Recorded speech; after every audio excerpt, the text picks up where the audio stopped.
Belum. Tengah-tengah. Tu. Assalamualaikum dan salam sejahtera diucapkan kepada pensyarah saya iaitu Encik Abdul Halim bin Abdul Wahab.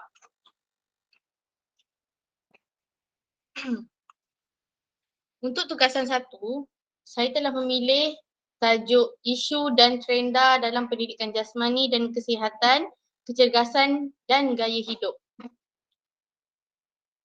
Seterusnya, apakah itu kecergasan? Kecergasan adalah satu keadaan di mana badan dalam keadaan yang dilihat mampu untuk melakukan aktiviti harian dengan bertenaga. Ini boleh kita maksudkan adalah seseorang yang cergas adalah yang sihat, yang mampu untuk melakukan aktiviti ataupun pekerjaan ataupun perlakuan yang mana menunjukkan dia mampu untuk melakukan pekerjaan tersebut tanpa ada rasa penat, sakit ataupun tanpa ada rasa was-was. Okey, seterusnya gaya hidup. Gaya hidup adalah amalan tabiat hidup yang meningkatkan tahap kualiti kesihatan dan meningkatkan tabiat yang memudaratkan kesihatan. Okey, apa yang kita boleh jelaskan di sini adalah tabiat hidup ni adalah gaya hidup. Untuk mudah kita faham adalah gaya hidup seseorang. Okey, untuk gaya hidup kita ada dua gaya hidup. Satu gaya hidup yang sihat, satu gaya hidup yang tidak sihat. Okey, macam mana kita nak tahu gaya hidup yang sihat itu adalah seseorang ataupun seperti individu yang mengamalkan penjagaan kesihatan dalam kehidupan seharian. Contohnya, mengamalkan gaya hidup yang sihat. Bila setiap petang melakukan aktiviti fizikal yang boleh mengeluarkan peluh. Okay, malah gaya hidup yang tidak sihat ni pula adalah gaya hidup yang tidak sihat. Gaya hidup yang tak ada buat apa-apa. Okay, gaya hidup yang hanya duduk, makan, tidak melakukan apa-apa aktiviti untuk mengeluarkan peluh ataupun untuk memberi tekanan agar badan itu lebih sihat. Okey, seterusnya isu dalam gaya hidup. Okey, berdasarkan akhbar ini, Keratan Akhbar ini, kita lihat 16.8 juta rakyat Malaysia obesiti. Masalah kegemukan di Malaysia semakin parah akibat pemakanan yang tidak seimbang. Okey. Walaupun dalam musim pandemik ini juga kita boleh lihat banyak makanan-makanan yang terjual ataupun banyak makanan-makanan yang ada dalam pasaran kita ini adalah makanan yang tidak sihat berbanding makanan yang sihat. Okey, banyak makanan yang di R&B kan diperbaharui dengan meletakkan menambahkan makanan yang tidak sihat seperti menambahkan manis-manisan, menambahkan keju, menambahkan perkara-perkara yang tak enak, tak baiklah untuk kita. Sebenarnya kalau kita nak amalkan gaya hidup yang sihat ni untuk mengelakkan obesiti, kita perlulah amalkan gaya hidup yang sihat. Kita perlulah makan ikut piramid makanan yang telah ditetapkan. Okay, kita kena makan banyak sayur, banyak karbo, protein. Janganlah kita asyik melebihkan lemak. Lemak tu adalah produk yang dekat atas sekali. Dia dekat atas sekali sepatutnya kita ambil sikit. Tapi bila kita lihat makanan-makanan yang ada dalam pasaran kita sekarang ini, lebih banyak yang belah atas sekali tu. Yang sikit tu dia turun bawah. Dia jadi banyak. Okey. Seterusnya. Okey, kita lihat 15% kanak-kanak Malaysia gemuk. Separuh rakyat negara ini diancam obesiti 20 tahun akan datang. Okey, itu menurut Keratan Akhbar. Jadi kita boleh tengok gambar sebelah tu, gambar kanak-kanak yang obesiti. Okey, kita tengok kat sini sebenarnya keadaan yang ada sini semakin parah. Bukan kanak-kanak je. Sebenarnya dalam kalangan remaja, dalam kalangan belia kita, dalam kalangan orang muda kita pun ramai yang obesity, tidak mengamalkan gaya hidup yang sihat, makan. Berapa banyak review makanan yang kita boleh tengok orang review makanan. Makanan yang di-review juga tu bukanlah makanan yang sihat. Dia banyak review makan makanan mi segera, makan makanan manis-manis yang terlebih manis kita tengok, makan makanan proses, bukanlah makanan yang sihat. Jadi sepatutnya kita perlu lebihkan makanan yang tidak sihat. Okay, seterusnya. Okay, berdasarkan gambar yang kita tengok tadi, kita dapat tengok isu yang kita akan bangkitkan di sini adalah obesity. Apa itu maksud obesity? Obesity itu adalah lebihan berat badan. Okay. Obesity ni sangat popular dalam kalangan kanak-kanak dan remaja kita. Kerana apa? Okay, apa yang dimaksudkan sangat popular itu? Sangat popular itu bermaksud sangat ramai kanak-kanak dan remaja yang mengalami obesity. Mereka tidak makan ikut peraturan makan yang sepatutnya. Jadi kebanyakan daripada rakyat yang mengalami obesity adalah terdiri daripada kalangan-kalangan rakyat, kalangan-kalangan kanak-kanak dan remaja ni lah. Sebab itulah obesity ni penyakit yang sangat popular dalam kalangan kanak-kanak dan remaja. Okey. Seterusnya, kanak-kanak dan remaja sekarang lebih berminat dengan gadget. Okey, bila kanak-kanak dan remaja ni lebih berminat dengan gadget, tambah-tambah lagi dengan isu semasa ni, isu pandemik ni. Okey, kita boleh duduk je. Okey, kita kadang-kadang kanak-kanak ni dia duduk je. Mak dia dekat dapur, mak dia siapkan makan, lepas tu makan. Lepas makan, main handphone balik. Lepas tu, sampai time makan. Okey, mereka tidak melakukan aktiviti fizikal yang sepatutnya. Sebab itulah masalah obesity ni popular dalam kalangan kanak-kanak dan remaja. Okey, tambah lagi isu pandemik contoh. Okey, sebagai contoh isu pandemik. Isu pandemik ni memang hampir keseluruhannya kita hanya menggunakan gadget. Termasuklah kita belajar juga. Kita belajar secara maya. Kita guna handphone, kita guna laptop, kita guna gadget lah. Okey.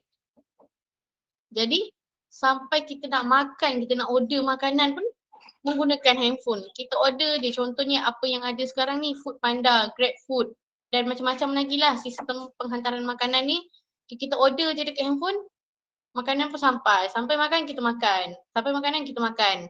Lepas tu kita main lagi, kita buat lagi. Okay. Sebenarnya kita tak nak elakkan benda ni pun tak boleh sebab sekarang zaman pandemik memang kita orang yang bekerja pun menghadap laptop je hampir satu hari tu sampai 12 jam, lebih daripada 12 jam kita menghadap handphone untuk menyiapkan kerja kita tu. Okay, jadi dekat situ kita kena pandai macam mana kita nak bahagikan masa untuk mengamalkan hidup yang sihat, gaya hidup yang sihat. Okay. Sebenarnya macam mana dia boleh jadinya isu cerita tidak memanaskan badan. Okay, tidak memanaskan badan ni kita boleh ambil isunya adalah berlakunya kecederaan. Macam mana boleh berlakunya kecederaan? Okay, biasanya terdapat kecederaan yang berlaku adalah kerana seseorang individu tak panaskan badan sebelum dia buat aktiviti. Okay, ada juga yang buat warm up, ada juga yang memanaskan badan tapi dia buat warm up tu secara dengan cara yang tidak betul lah, tidak sempurna cara warm up ni ala kadar. Contoh ala kadar. Okay, jadi untuk memanaskan badan ni sebenarnya perlu ilmu juga. Okay, sebagai contoh, orang nak jogging ataupun orang nak main skipping. Sekarang yang famous jump rope tu kan. Okay, main skipping tu famous. Okay, sebenarnya walaupun kita tengok di sekadar jump rope, sekadar jogging biasa, tapi tetap perlu melakukan warm up terlebih dahulu sebelum melakukan perkara-perkara yang kita nak buat lah, aktiviti yang kita nak buat. Okay, kenapa kita kena warm up? Kita kena warm up ni sebab supaya otot-otot kita ni meregang. Okay. Sebab itulah supaya nanti tidak berlaku yang kecederaan. Contohnya boleh jadi terseliur. Bila terseliur, bila kita nak mendarat kaki, tersalah darat kaki ke apa ke, dia boleh jadi terseliur. Okay, seterusnya, ni adalah contoh untuk kecederaan yang boleh dialami. Pertama kita boleh tengok kaki dia terseliur. Okay, seterusnya mengalami mungkin kat sini dia mengalami terkehil ke ataupun dislocate ke. Okay, betul jadi dislocate. mungkin sendi dia tercedera.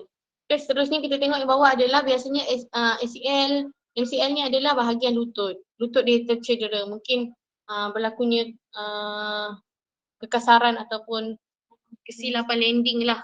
Biasanya terjadi untuk atlet bola jaring, boleh jadi atlet bola sepak, macam-macam lagi lah. Okay, seterusnya. Okay, isu seterusnya adalah guru kurang kemahiran. Okay, kebanyakannya guru yang mengajar pendidikan jasmani di sekolah ni adalah yang tidak bertauliah ataupun bukan guru option.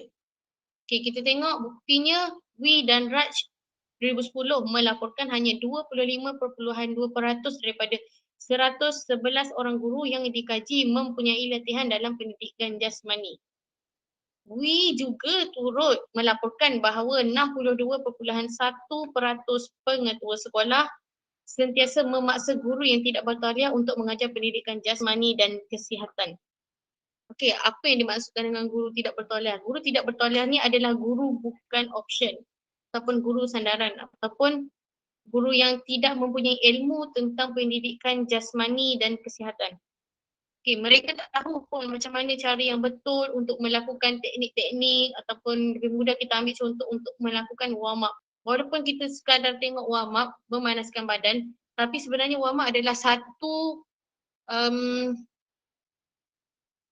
elemen ataupun satu perkara yang sangat-sangat penting, yang sangat-sangat dititik beratkan.